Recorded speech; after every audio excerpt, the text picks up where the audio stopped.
भजेऽहं भवानीपति भावगम्यम, कि मैं उन श्री भवानीपति भगवान शंकर का भजन करता हूँ जो भावों के द्वारा प्राप्त किए जाते हैं। भावगम्यम, गोस्वामी श्री तुलसीदास जी द्वारा यह भगवान शिव का बड़ा सुंदर स्तोत्र है, श्री रुद्राष्टक, जिसमें यह एक श्लोक आता है कि भजे हम भवानीपति भावगम्यम। देखो, बड़ी सुंदर बात है कि भगवान शिव को उन्होंने बता दिया कि भगवान शिव को प्राप्त करना हो, उनको प्रसन्न करना हो, उनको खुश करना हो, तो कैसे होगा कि भावगम्यम, मैं उन भगवान भवानीपति का भजन करता हूँ जो भावों के द्वारा प्राप्त किए जाते हैं, जिनका कोई बाहरी अन्य प्रपंच से, बाहरी कोई सामग्रियों से कोई प्रयोजन नहीं है, कोई संबंध नहीं है, कोई छल कपट दिखावा, कोई झूठ, कोई बाहरी दिखावा, कोई इन सब चीज़ों से कुछ मतलब नहीं है। भावगम्यम, यदि मन में सच्ची श्रद्धा और पूर्ण विश्वास हो उनके प्रति, तो केवल एक पुष्प और बिल्व की पत्ती ही पर्याप्त है उनको प्राप्त करने के लिए, उनको प्रसन्न करने के लिए, उनको खुश करने के लिए। और वैसे भी वे औघड़दानी हैं, आशुतोष हैं। आशुतोष यानी कि जो थोड़े से में ही संतुष्ट हो जाते हैं, जो थोड़े से में ही प्रसन्न हो जाते हैं। तो बोलो श्री गौरी शिव शंकर भगवान की जय। देवादिदेव भगवान महादेव शिव। कौन है शिव? अब देखो, इस बात का एक बड़ा सरल सा, सहज सा, एक व्यक्तिगत भाषा में उत्तर है कि ये जितना भी जगत, दृश्य, प्रपंच हमको दिखाई दे रहा है, अनुभव में आ रहा है, वो सब शिव है। फिर चाहे वो अग्नि, जल, आकाश, वायु, पाताल कोई भी हो, वो सब शिव है, यहाँ से लेकर के वहाँ तक। चाहे नीचे पाताल हो, चाहे ऊपर स्वर्ग हो, और चाहे ये मृत्युलोक हो, सब कुछ शिव है। और जितनी भी जीव योनियां हैं, फिर चाहे वो चींटी से लेकर के हाथी तक, मनुष्य हो, नर हो, नारी हो, गंधर्व, किन्नर, नाग, देवी, देवता, जितने भी सब कुछ हैं, जीव योनियां हैं, जितने भी प्रकार की भगवान ने बना रखी हैं, वो सब शिव हैं। क्यों? क्योंकि सभी को पता है कि यदि कोई जीवित है तो हम किस कारण से जीवित हैं। हमारे अंदर एक तत्व विराजमान है जो, जिसको हम आत्मा कहते हैं, जो परमात्मा का अंश है, सभी को पता है। तो वो क्या है? वो शिव ही तो है। यानी हम शिव के कारण से ही जीवित हैं, हम शिव के अस्तित्व से ही जीवित हैं। और फिर इन सब चीज़ों से हट करके, इन सब झूठे जगत प्रपंच से हट करके, अलग हो करके, जो कुछ सत्य है, जो कुछ वास्तविक है, जो कुछ है, वो भी शिव है। और यह सब झूठा जगत प्रपंच भी क्या है? वो भी शिव स्वरूप ही है, यानी कि वो भी शिव है। तो जो कुछ है वो शिव है, और जो कुछ नहीं है वो भी शिव है। शिव की उपलब्धता कहीं पर भी नहीं है, ढूंढने जाओ तो कहीं पर भी नहीं मिलेंगे। और ऐसे देखा जाए तो जो कण कण में व्याप्त हैं वो हैं शिव। इनके विषय पर तो कहा जाता है, बड़ी अटपटी सी बात है, समझ में भी नहीं आएगी, कि न यस्यास्ति मूर्ति स्त्रिमूर्तिम तमीडे, यानी कि उन बिना मूर्ति वाले तीन मूर्तिधारी को नमस्कार। भाई कैसी बात है कि जो बिना मूर्ति वाला है, फिर वो तीन मूर्तिधारी कैसे हो सकता है? तो ये ऐसे ही हैं, अड़भंगी ही हैं। इनको समझ पाना वेदों पुराणों के लिए भी सरल नहीं है, सहज नहीं है। न यस्यास्ति मूर्ति त्रिमूर्तिम तमीडे, कि मैं नमस्कार करता हूँ उन बिना मूर्ति वाले भगवान को, कि जिनका कोई स्वरूप नहीं है, बिना मूर्ति वाले, जिनका कोई आकार नहीं है, कोई मूर्ति जिन्होंने धारण नहीं कर रखी है, उनको नमस्कार करता हूँ। तीन मूर्तिधारी को, पूरी बात का अर्थ ये है। अब तीन मूर्तिधारी का यहाँ पर आशय क्या है? ब्रह्मा, विष्णु और शिव। तो जो शिव का कोई आकार नहीं है, जो निराकार सत्ता है, मैं उसको नमस्कार करता हूँ। और वही साकार सत्ता भी है, वही ब्रह्मा, विष्णु और शिव भी हैं। तो भैया इनके बारे में कहना सुनना तो ऐसे ही है, बस केवल इनको, इनका भजन किया जाए, इनका वंदन किया जाए, इनका स्मरण चिंतन किया जाए, वही पर्याप्त है। और यह तो केवल एक व्यक्तिगत भाव हो गया, एक सहज सरल सी परिभाषा हो गई, एक उत्तर हो गया, एक भगवान शिव के परिचय के लिए एक भाव हो गया। अब वेदों पुराणों की भाषा सुनो तो भाई वो तो समझ से ही परे है, कि आदि अनादि अनंत अखंड अभेद अखेद सुवेद बतावें। वेद क्या बता रहे हैं इनको कि ये अनादि हैं, यानी इनकी कोई शुरुआत नहीं है, ये अनंत हैं, इनका कहीं ख़त्म भी नहीं है, ये ना कहीं शुरू होते हैं ना कहीं अंत होता है ना कहीं इनका मध्य है। अनादि अमध्य अनंत, कि आदि अनादि अनंत अखंड अभेद अखेद, कि ये अखंड हैं, ये इनका कभी खंडन नहीं होता, कभी खंडित नहीं होते, अभेद हैं, इनमें कोई भेद भी नहीं है, और अखेद हैं, खेद रहित हैं, सुवेद बतावें, वेद ऐसा इनके बारे में कहते हैं। अब इन बातों से समझो, कोई क्या समझेगा इनको। अलख अगोचर रूप महेश को जोगी जति मुनि ध्यान न पावें, कि स्वरूप ऐसा अगोचर है, ऐसा अलख है कि वो मन वाणी और बुद्धि से परे है, कि बड़े बड़े तपस्वी जन योगी जन तपस्या करते रहते हैं, इनके ध्यान में लगे रहते हैं, इनके नाम में लगे रहते हैं, इनके चिंतन में लगे रहते हैं, फिर भी वो इनके स्वरूप की एक झलक को भी प्राप्त नहीं कर पाते। क्यों? इनका स्वरूप ही ऐसा है कि वो ध्यान के विषय से ही दूर है, ध्यान के विषय में आने के लिए ही नहीं है। यदि पूरी वैसे मार्ग से चला जाए, प्रेम वाला भाव देखो एक अलग होता है, उसमें तो तुरंत ही भगवान प्रसन्न हो जाते हैं। लेकिन एक वैसे बात है कि वेदों पुराणों की भाषा क्या कहती है। आगम निगम पुराण सबय इतिहास सदा जिनके गुण गावे, जिनके गुणों से सारे वेद शास्त्र पुराण श्रुतियाँ नेतियाँ और उपनिषद भरे पड़े हैं। इन सब में क्या है? भगवान की लीला का गुणगान ही तो है, भगवान की कथा ही तो है। तो इतिहास सदा जिनके गुण गावे, इतिहास सदा जिनके गुण गाता रहता है। बड़भागी नर नारी सोई जो सांब सदाशिव को नित ध्यावे। तो भैया ये बात तो सभी जगह प्रसिद्ध है कि जिसका भाग्य खराब हो, जिसके कर्म खराब हो, जिसकी किस्मत खराब हो, कि मेटत अंक कुअंक भाल के भावी उमेट सकई त्रिपुरारी। तो एकमात्र भगवान त्रिपुरारी की शरण हो जाइए, एकमात्र भगवान गौरी शिव का भजन कीजिए, एकमात्र वही सामर्थ्यवान भगवान हैं जो हमारे बुरे भाग्य की लिपि को भी मिटा सकते हैं, बदल सकते हैं, और हमारा भाग्य चमका सकते हैं, उज्जवल कर सकते हैं, पवित्र कर सकते हैं। तो बड़भागी नर नारी सोई जो सांब सदाशिव को नित ध्यावे। वेद कहते हैं कि वो नर या नारी बड़भागी बन जाता है, उसके बड़े भाग्य जग जाते हैं, बड़ा सौभाग्यवान है जो भगवान गौरी शंकर का भजन करता है, जो सांब सदाशिव यानी कि भगवती अम्बा और भगवान सदाशिव का भजन करता है, नित्य उनका ध्यान करता है, उनका स्मरण करता है। अब देखो इनकी दुर्लभता दुर्गमता कैसी है कि सभी को पता है भाई। लाखों लाखों वर्षों तक बड़े बड़े योगी जन तपस्वी जन ऋषि मुनिगण इनकी तपस्या करते रहते हैं, इनके ध्यान में मग्न रहते हैं, चिंतन करते रहते हैं, निरंतर इनके नाम का जप करते रहते हैं, फिर भी वो इनकी एक स्वरूप की झलक को भी नहीं देख पाते, इनको नहीं प्राप्त कर पाते, इनका ध्यान नहीं आ पाता हृदय में। और सहजता कैसी है वो भी सबको पता है। दूसरी तरफ कि भैया यदि अपने भाव में आ जाएं, अपनी मस्ती में आ जाएं, तो जैसा मैंने पहले कहा कि भाव गम्यम, यदि जीव के साधक के अंदर पूर्ण श्रद्धा और विश्वास हो तो फिर एक पुष्प और एक बिल्व की पत्ती पर ही प्रसन्न हो जाते हैं, खुश हो जाते हैं और अपने भंडारे लुटा देते हैं, अपनी कृपा उस भक्त पर कर देते हैं। तो ऐसे हैं, एक तरफ तो ऐसी दुर्लभता, ऐसी दुर्धर्षता, ऐसी दुर्गमता की कहीं आर पार ही नहीं है, और एक तरफ ऐसी सहजता कि अभी बुलाओ तो तुरंत अभी आ जाएं, एक तरफ तुरंत ऐसे भाव की कहीं दूर हैं ही नहीं। और भैया भयानकता विकटता कैसी है, सभी को इनका दर्शन पता है कैसा है कि काल के भी काल हैं, मृत्यु को भी मार देते हैं, भय को भी भय लगता है इनके सामने आने से। और फिर सुंदर कैसे हैं, प्यारे कितने हैं, लाडले कितने हैं, वो भी सब जानते हैं कि फिर इनके जैसा कोई पूरे त्रिभुवन में नहीं है। और स्वरूप की विशेषता देख लो, कैसा अड़भंगी स्वरूप है कि पहली बार यदि कोई इनके बारे में सुने, इनको देखे, जिसका इनसे कोई परिचय ना हो, तो वो तो इनको भगवान मानने से ही मना कर दे कि भाई ऐसा कोई भगवान हो भी सकता है कि नहीं। क्यों?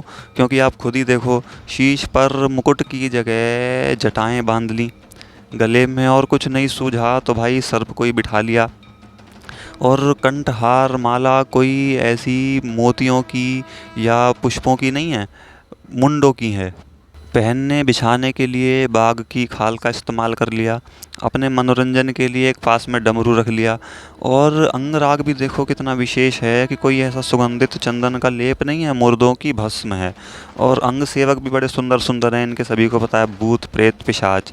तो जो खुद ऐसा है वो और दूसरे को क्या देगा। लेकिन दूसरी तरफ इनका केवल ये स्वरूप ही ऐसा है।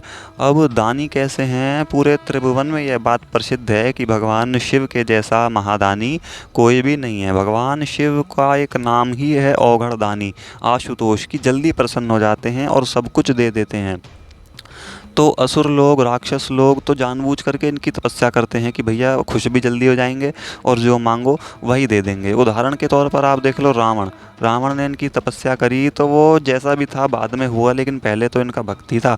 तो उसको इन्होंने पूरा स्वर्ण का महल ही दे दिया, स्वर्ण का राज्य ही दे दिया। और दूसरा उदाहरण देख लो कि धनपति कुबेर जी जो हैं देवताओं के धनाध्यक्ष हैं, देवताओं के धनपति हैं। वो संसार के नहीं, देवताओं के धनपति हैं, तो धनाध्यक्ष हैं। तो उनका हिसाब किताब क्या होगा। वो भी भगवान शिव की कृपा से ही बने हैं, भगवान शिव ने ही बनाया है, भगवान शिव की भक्ति करके, उनका पूजन, उनका वंदन करके ही बने हैं। तो ऐसे लाखों उदाहरण हैं कि जिसको इन्होंने क्या क्या नहीं दे दिया। देते हुए ये अपने बारे में भी नहीं सोचते। भस्मासुर की कथा भी सभी को पता होगी। उसको वरदान दे दिया कि तू जिसके सिर पे हाथ रखेगा वो भस्म हो जाएगा। सोचा भी नहीं कि इसका परिणाम क्या है क्या नहीं। वो उसने क्या किया, वो इनके पीछे ही भग लिया इनको भस्म करने, फिर भागते फिरे चारों तरफ। खैर वो बात अलग है। अब देखो, एक भाव है, एक बात है जो मैंने संतों से सुना है, पढ़ा है और अनुभव भी किया है कि भगवान शिव के जैसा भगवान हरि का भक्त और कोई दूसरा नहीं है। वैष्णवानाम यथा शंभु, वैष्णवों में सर्वपूज्य सर्वश्रेष्ठ शिरोमणि जो हैं भगवान शंकर हैं। और ऐसे ही शैवों में भगवान हरि के समान और कोई नहीं है। तो ये इन दोनों का केवल रूप अलग है, स्वरूप मिला करके तत्व एक ही है। करत स्वामी सेवक की लीला, ये दोनों कभी एक दूसरे के सेवक बन जाते हैं, कभी स्वामी बन जाते हैं। तो अब देखो, यदि भगवान शिव से कुछ मांगा जाए तो वे कुछ देते हैं, और यदि कुछ ना मांगा जाए तो वे सब कुछ देते हैं। अब उस सब कुछ की सन्निधि में, सब कुछ की परिधि में क्या आता है, भगवान की भक्ति, भगवान की प्रेम लक्षणा भक्ति, भगवान की निर्भरा भक्ति, उनके चरणों में अनुराग, उनके चरणों में प्रीति प्रदान कर देते हैं। ऐसे भी लाखों भक्तों के उदाहरण हैं, आपको पता होंगे, नहीं तो आप सर्च करना, ढूंढ करके देखना कि श्री नरसिंह जी को भी भगवान शिव की कृपा से ही भगवान कृष्ण की प्राप्ति हुई, उनके भजन में वो लगे। श्री हरिराम व्यास जी हैं, उनको भी भगवान विश्वनाथ ने ही वृंदावन भेजा। श्री मीराबाई जी के भी काफ़ी सारे पद हैं भगवान शिव के लिए। तो ऐसे काफ़ी सारे उदाहरण हैं। गोस्वामी श्री तुलसीदास जी हैं हमारे सबसे बड़े, तो देखो उनको भी जो मानस रचना के भाव आए, जो भगवान के प्रति उनकी भक्ति सुदृढ़ हुई, वो भी काशी में हुई भगवान विश्वनाथ जी के पास में रह करके। तो नामदेव ब्राह्मण जी थे जिनको श्री राधा वल्लभ लाल जी भगवान शिव ने प्रदान किए प्रकट होकर के। तो जिस पर प्रसन्न हो जाते हैं, जिस पर अपनी कृपा करते हैं, विशुद्ध कृपा का लक्षण क्या है, विशुद्ध इनकी जब कृपा होती है, प्रसन्नता होती है, और यदि साधक के मन में कोई इच्छा ना हो, कोई भाव ना हो इनसे मांगने का, तो ये क्या करते हैं, भगवान श्री राम जी या कृष्ण के चरणों में, भगवान हरि के चरणों में उस साधक को लगा देते हैं, भगवान हरि की भक्ति प्रदान कर देते हैं, भगवान हरि के चरणों में अनुरक्त कर देते हैं। क्यों? क्योंकि खुद भी ये निरंतर भगवान हरि के चरणों में के ही ध्यान में मग्न रहते हैं और जानते हैं कि संसारिक वस्तुएं देने से कोई लाभ नहीं है, मांग दोबारा बढ़ती रहेगी और संसारिक वस्तु का नाश हो जाएगा, उससे कोई फ़ायदा नहीं है। तो इसलिए एक काम करो कि जो भक्ति कर रहा है उसको भगवान की भक्ति प्रदान कर दो, जिससे कि उसकी जन्मों जन्मों की मांग मिट जाएगी, जन्मों जन्मों की भूख उसकी खत्म हो जाएगी, वो सदा सदा के लिए भगवान के चरणों में पहुंच जाएगा, भगवान को प्राप्त हो जाएगा। और भैया कहाँ तक कहा जाए इनकी महिमा का वर्णन, मन वाणी और बुद्धि से परे हैं ये तो। जब वेद पुराण शास्त्र इनकी महिमा को नहीं गा पाए, लीला नहीं कह पाए पूरी आज तक भी, तो फिर आप और हम जैसे मूढ़मति अज्ञानी जीव कैसे इनको पूरी तरह बखान कर सकते हैं। तो अपनी मति के अनुसार, बुद्धि के अनुसार सब अपनी अपने हिसाब से भगवान की महिमा का गान करते हैं, भगवान की लीला का गुणगान करते हैं। अब देखो, जैसे भगवान हैं वैसा ही उनका नाम है, वैसी ही उनकी लीला, वैसा ही उनका रूप और फिर वैसा ही उनका धाम। इन चारों में से कोई एक पर भी हमारी श्रद्धा हो जाए, विश्वास हो जाए, कोई एक भी हमारी पकड़ में आ जाए तो भगवान की प्राप्ति हो जाती है। वैसे ही भगवान की कथा है। अब देखो, कथा सुनने का, कहने का, पढ़ने का, अध्ययन करने का मूल उद्देश्य क्या है, मूल बात क्या है, ज़्यादा घुमा फिरा के बात नहीं कहूँगा। सीधी बात ये है कि हमें भगवान मिल जाएं, संसार छूट जाए, भगवान से हमारा प्रेम हो जाए, भगवान से हमारी अनुरक्ति हो जाए, भगवान के चरणों में अनुराग हो जाए। क्यों? अब देखो, हमारा प्रेम किससे होता है? जिससे हम कभी मिले हों, या जिसको देखा हो, या जिसका अनुभव किया हो, एहसास किया हो, जिससे कोई हमारा परिचय हो। तो हमारा अभी भगवान से तो कोई परिचय है नहीं, ना हमने उन्हें ऐसे देखा, ना हम मिले, ना बात करते, ना कुछ करते, केवल उनके दर्शन कर लेते हैं, उससे प्रेम हृदय में जागृत नहीं होता हमारे। तो वहाँ पर सहारा लिया जाता है भगवान की कथा का, कि हम किसी के बारे में, आप देखना, संसारिक उदाहरण भी है ये एक, किसी के बारे में यदि हम अच्छी अच्छी बात सुनते जाएंगे तो हमारे अंदर एक उसके प्रति अच्छा भाव होगा, एक प्रेम वाला भाव बनेगा। और यदि किसी के बारे में बुरी बात सुनते जाएंगे तो उसके प्रति हमारा एक द्वेष भाव बनेगा, एक दुश्मनी वाला भाव आएगा, यार ये तो बहुत बुरा आदमी है, बहुत बुरा इंसान है। तो ऐसे ही भगवान की कथा है क्या? भगवान के बारे में बातें ही तो हैं।